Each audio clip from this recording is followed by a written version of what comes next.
CBS News is mourning a member of its own family today. Longtime CBS News and 60 Minutes correspondent Bob Simon died in a car wreck in New York City. Chris Van Cleve takes a look back at Simon's storied career, which took him all over the world and earned him some of journalism's highest awards. We're going to pick up an American. All we know about him is that he's at Firebase Andrews and that he's been hit by shrapnel. It doesn't seem fitting that a reporter who survived so many close calls in war zones around the world would go this way, in a car accident in New York City. General, call me a fool. No, I won't.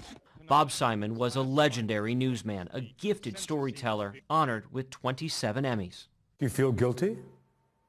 I'm guilty because a human being killed, and I was the reason. It's a good reason to feel guilty. Bob was a reporter's reporter, a breed of foreign correspondent, really unlike anything that you see today. CBS Evening News anchor Scott Pelley says Simon was his mentor during the first Gulf War. One day, Scud missiles were raining down into Dhahran, Saudi Arabia, where we had our bureau. We got all the people in the bureau together to make sure we had everybody, and we were going to run everybody down to the bomb shelter. But when we looked, Bob wasn't there. No Bob.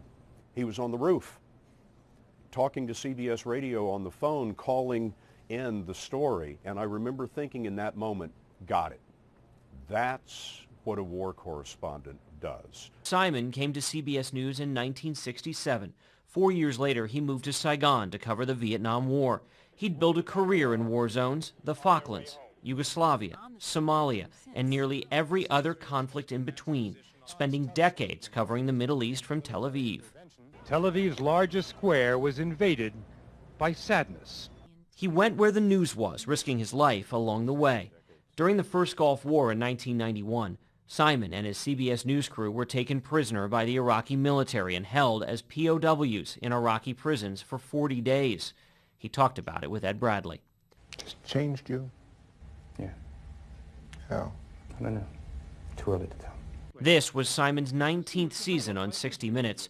Executive producer Jeff Fager worked with Simon on hundreds of stories. He stood out that way. He always did. His observations, his what he noticed, what he picked up on, and his ability to articulate it in a story was really rare. Colleagues say Simon's life changed 3 years ago after the birth of his beloved grandson. So I'm teaching Jack about motorcycles because it's about time. You can start too early. Simon's final story will air on Sunday on 60 Minutes. He worked on it with his daughter, a CBS News producer. Chris Van Cleve, CBS News, New York. Bob Simon was 73 years old. He's survived by his wife, his daughter, and his beloved grandson.